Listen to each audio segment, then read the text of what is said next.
Nah, apa yang Ibu ketahui, apa yang mereka bicarakan dan apa yang mereka rencanakan agenda-agenda politik HTI ini pada saat itu? Jadi agenda mereka yang pertama mendirikan DPR-DPR, DPRD-DPRD membuat syariah Islam. Jadi mereka ingin memasukkan syariat Islam ke semua wilayah yang ada di Indonesia itu. Makanya mereka mulai berhasil bikin di Banten, ingat nggak Bang? Perda syariah Islam. Oh ya, Perda Syariah. Itu kesuksesan mereka tuh kala itu. Kubu-kubu itu mereka bikin di Perda Banten. Kalau di Aceh kan mereka sudah aman lah. Di Aceh memang ini kan, memang syariat Islam kan basicnya, maka disebut daerah istimewa. Di Banten mereka sukses. Kemudian ada beberapa daerah lah mereka bisa menyusupi anggota DPRD-nya untuk bikin perda syariah. Yeah. Mereka sukses. Dan ini rencananya kalau di tiap-tiap daerah sudah ada perda-perda syariah, mereka harus menguasai Indonesia. Jadi ini kecil-kecil dulu nyusupin. Apa tujuan akhirnya itu, Bu? Negara khilafah. Negara khilafah.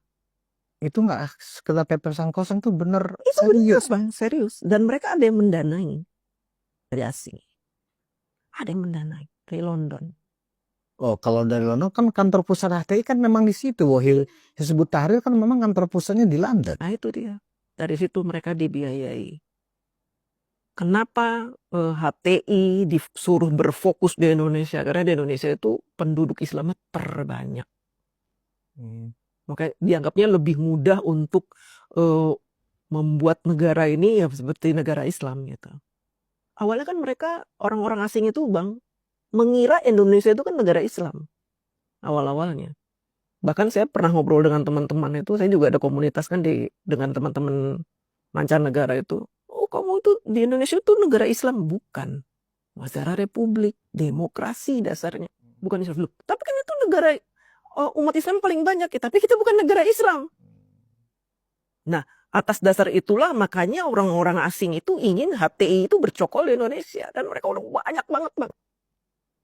Jutaan ada di Indonesia. Nah, ketika Pak Jokowi kemudian menganggap itu sebagai ormas terlarang, apa yang menjadi catatan Ibu Dija saat itu? Apakah artinya mengkonfirmasi, iya wajar kalau ini dilarang? Dan sampai tahun berapa Ibu masih terlibat di sana, di grup itu maksudnya? Nah, di grup itu saya akhirnya menyadari bahwa ini kayaknya komunitas nggak benar juga gitu. Karena pas sedikit-sedikit bicara makar, sedikit-sedikit bicara kudeta, sedikit-sedikit demo, sedikit-sedikit ini. Bahkan mereka menyebarkan selebaran-selebaran untuk menolak gereja lah, apalah. Ini menurut saya kayaknya, wah ini nggak beres ini. Akhirnya saya keluar di tahun 2011. 2011 saya udah keluar. Udah keluar dari grup itu, udah. Berarti ada 5 tahun nggak Ibu bersama Dari 2006 sampai itu ya? 2011, 5 tahun. Cukup lama ya? Lama sekali, lama. Dan saya lumayan saya donatur saya di situ. Oh. Jadi kalau ada kegiatan apa demo ya saya donaturnya. Makanya saya dirangkul bener sama mereka. Dan Bang tahu nggak, waktu saya mendukung Bapak Jokowi 2014 itu teman-teman saya yang ada di grup itu neror saya setiap hari. Kamu bajingan, kamu dulu, kamu. Oh. Karena mereka nggak mendukung siapa Bu waktu itu? Waktu 2014 itu. Prabowo. Pak Prabowo. Hatta berarti ya? Hatta, iya. 2 periode mereka mendukung, Pak. Karena PKS di situ. Karena ada PKS. Kan PKS itu partai yang mengakomodir mereka. HTI ini. HTI dan FPI. Yang berbahaya menurut Ibu HTI atau FPI, Bu? Bagi kepentingan demokrasi kita, bagi kepentingan ideologi kita. Dua-duanya bahaya. Dua-duanya bahaya. Cuma kalau HTI ini lebih berbahaya dari FPI. Karena HTI ini kan mereka benar-benar pilihan orang-orang yang militan. Militan banget ini di HTI. Kalau FPI kan dia gerombolan preman-preman yang dipakein jubah.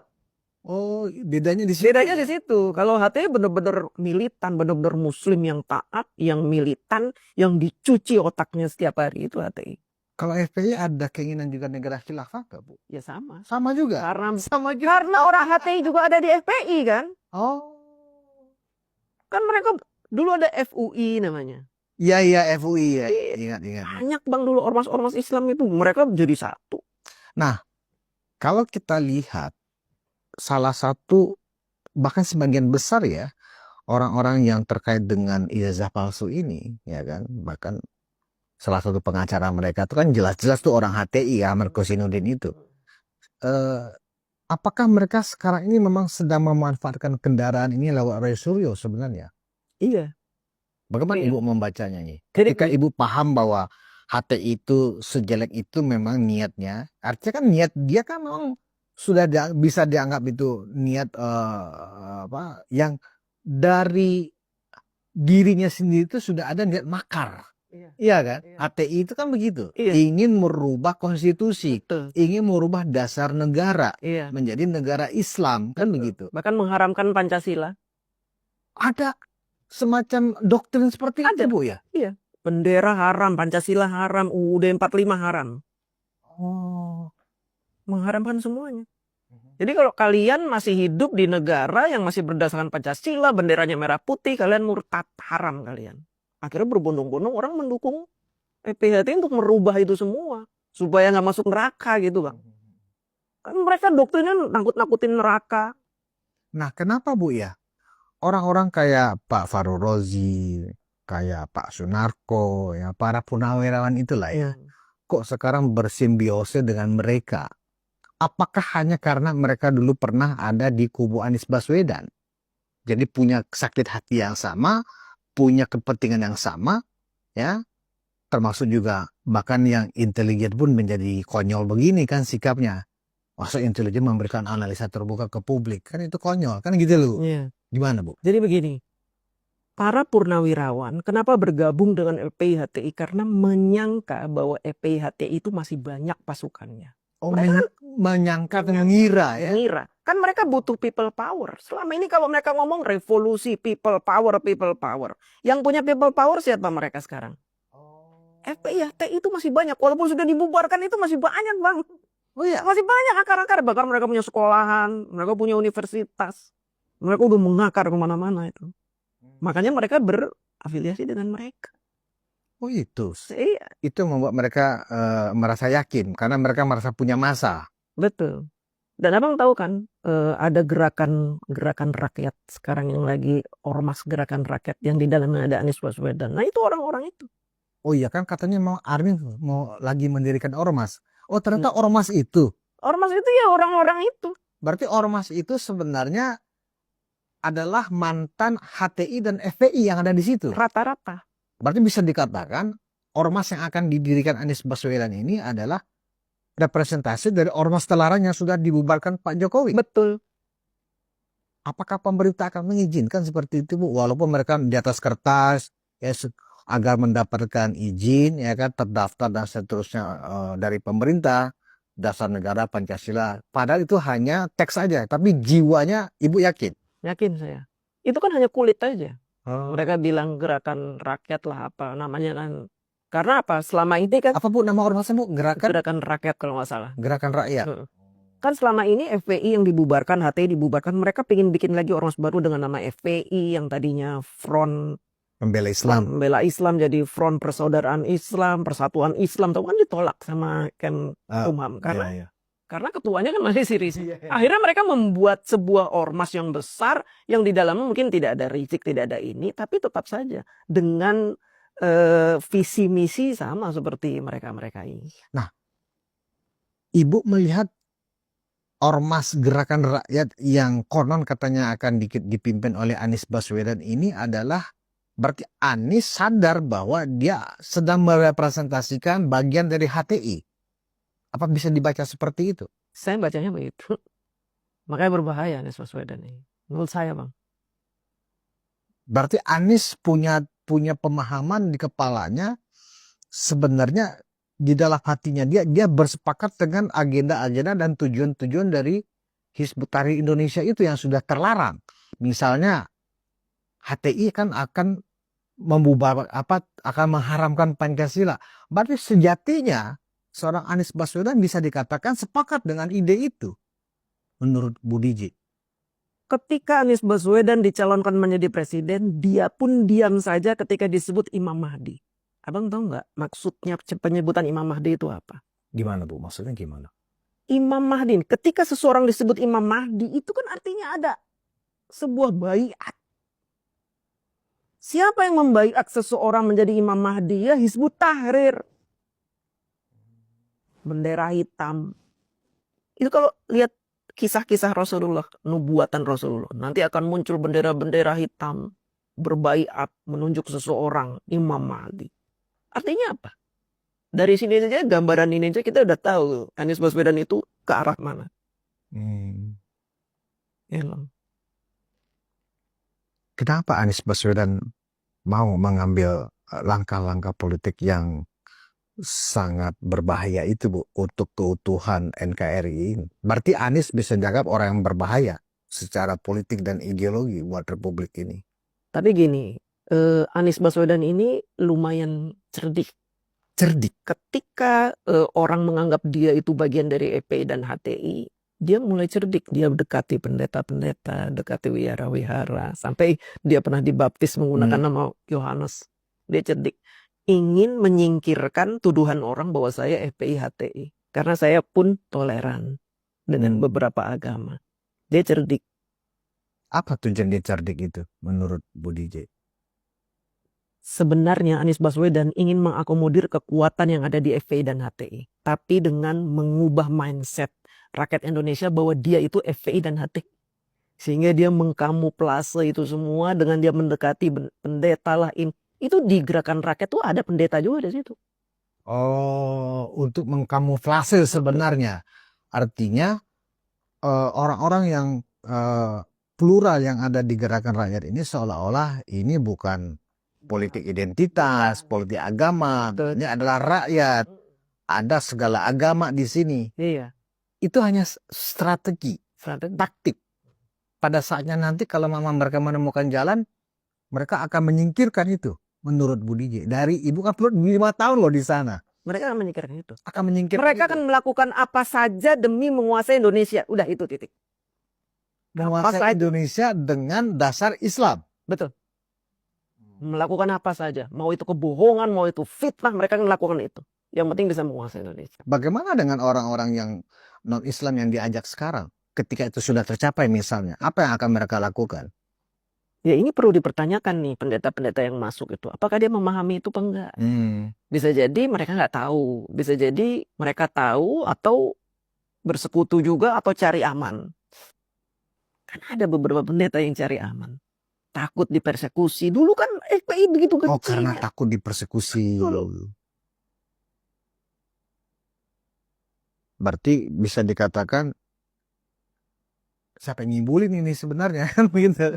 Siapa yang lebih dikibulin dan mengibuli kan gitu loh. Iya, makanya nih negara harus waspada menurut saya.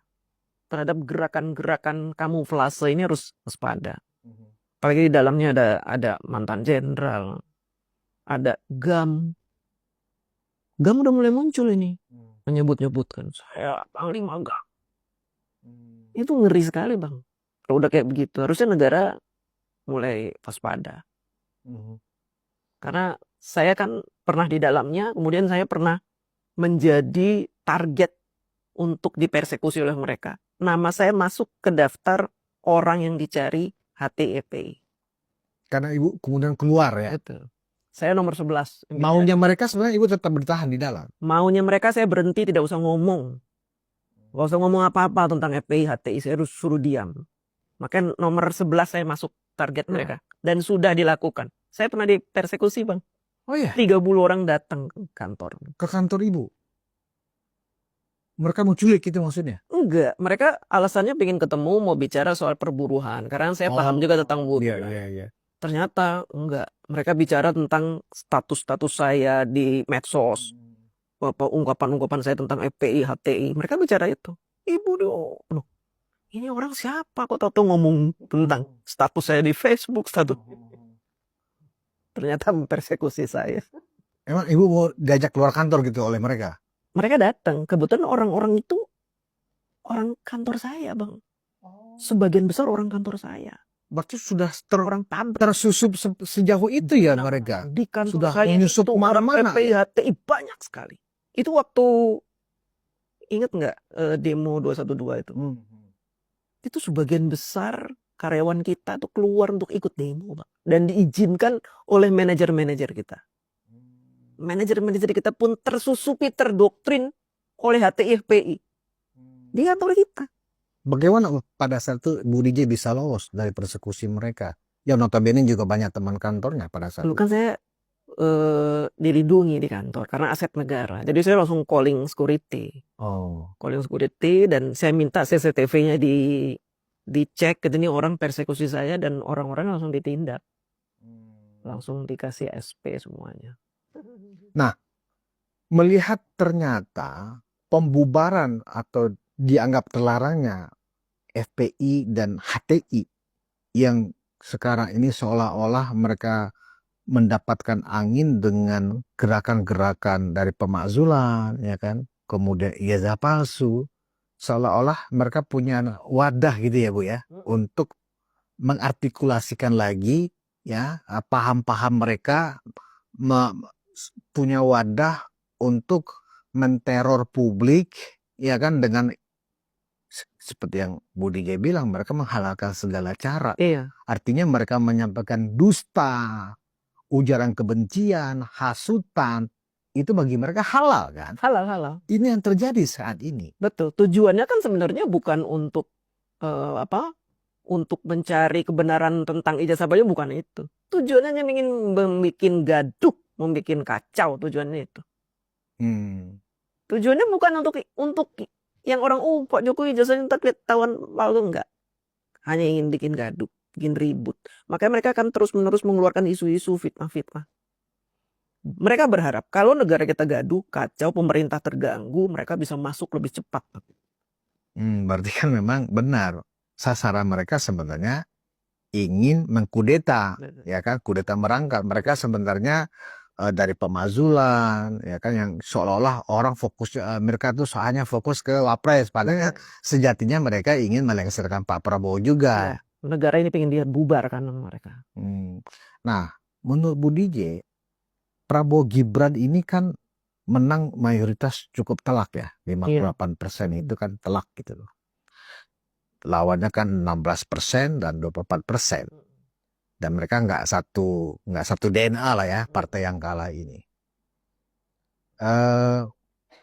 Dengan mobilisasi massa, ya, komunikasi publik yang ada yang seolah-olah dirijennya ini, ya kan, yang gimana-mana isu ijazah palsu, isu pemakzulan itu terus ada di podcast, di story-story, cerita-cerita yang ada di sosial media tanpa henti, ya.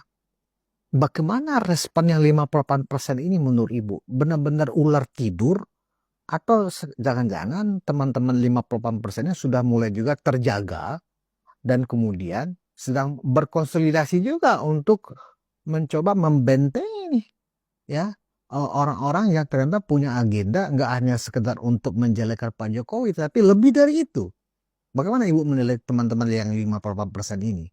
Justru ketika mereka terus-menerus menggoreng-goreng isu, membuat gaduh negara, yang 58% yang tadinya tidur karena menang, nyenyak, tidur nyenyak, terbangun juga mereka. Udah mulai terbangun. Dan teman-teman saya yang tadinya nggak aktif di media sosial udah mulai nelpon-nelponin saya, ini gimana sih Mbak DJ, kok begini.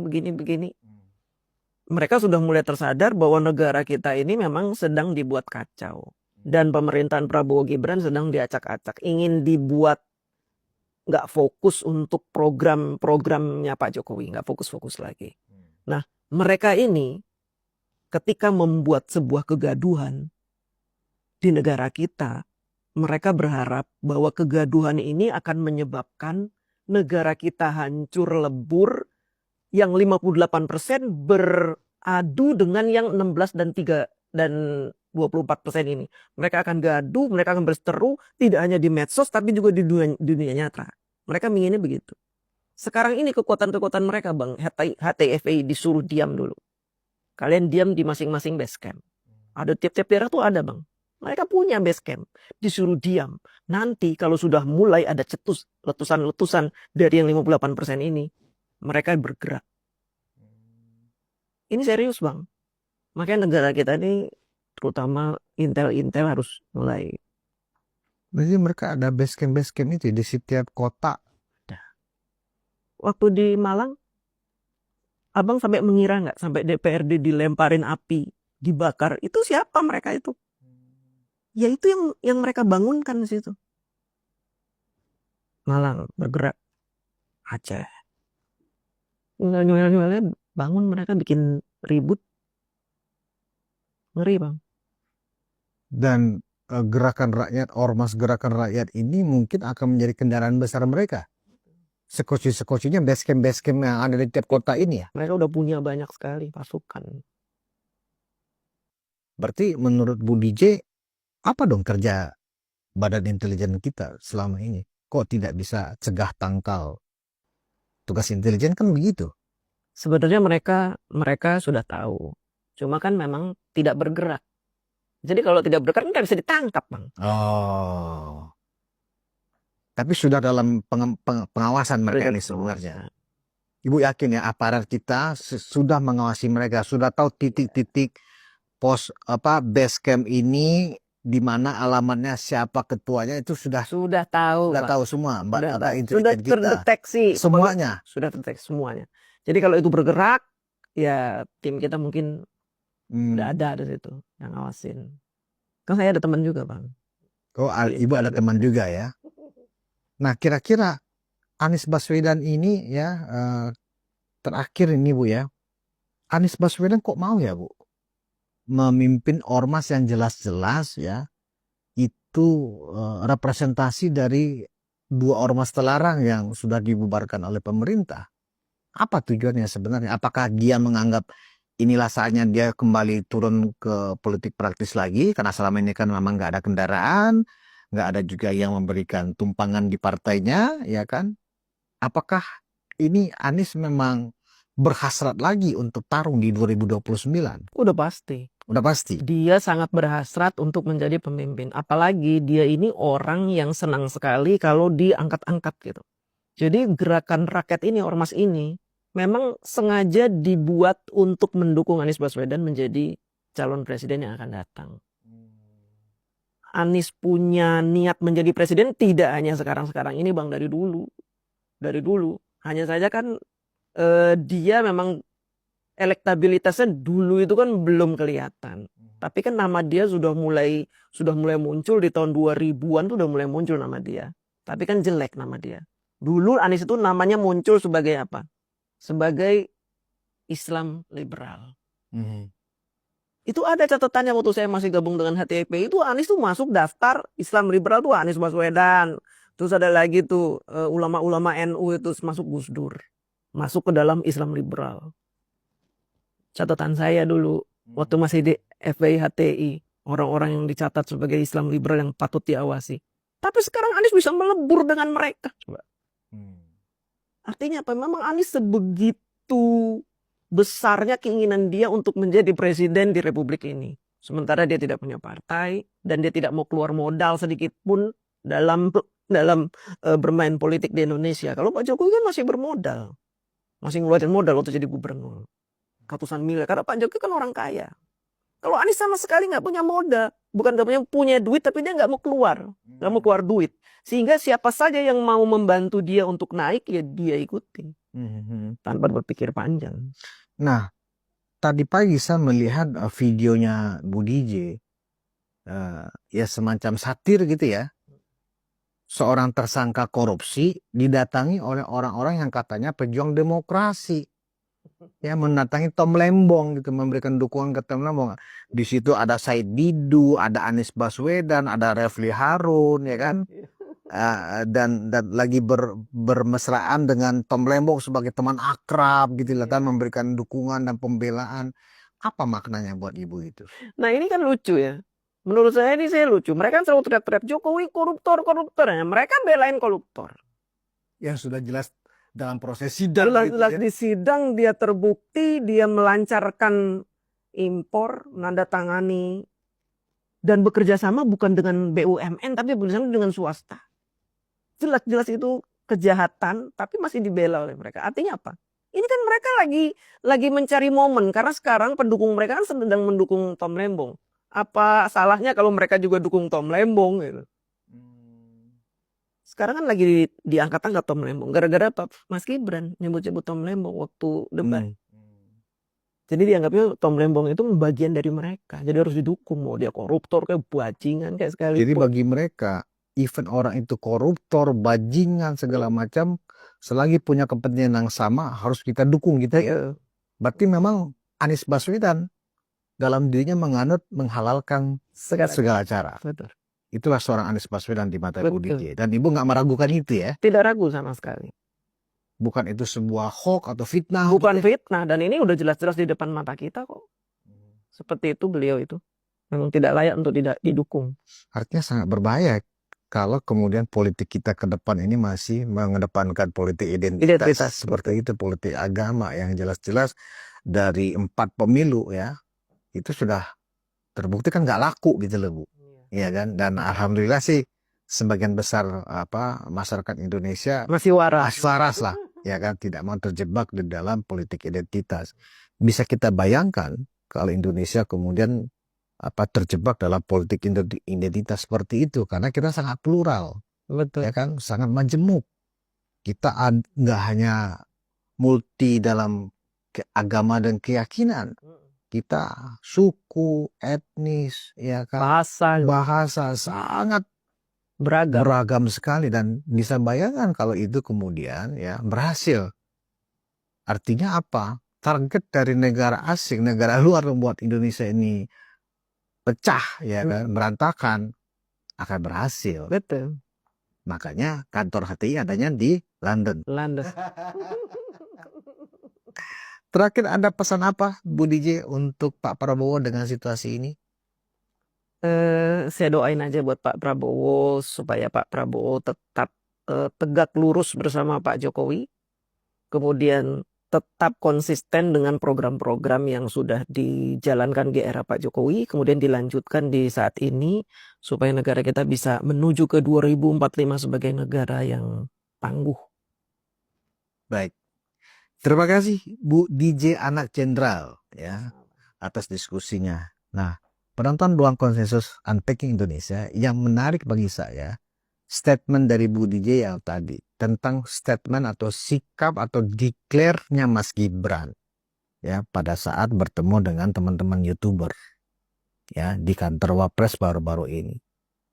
Kepada teman-teman itu Mas Wapres mengatakan nggak apa-apa, saya ingin dimakzulkan, difitnah dengan segala macam cara, nggak apa-apa, saya menerima itu, ya kan. Tapi kalau Pak Prabowo yang disinggung, Pak Prabowo yang menjadi target, saya akan turun, saya akan paling di depan, akan mengawal.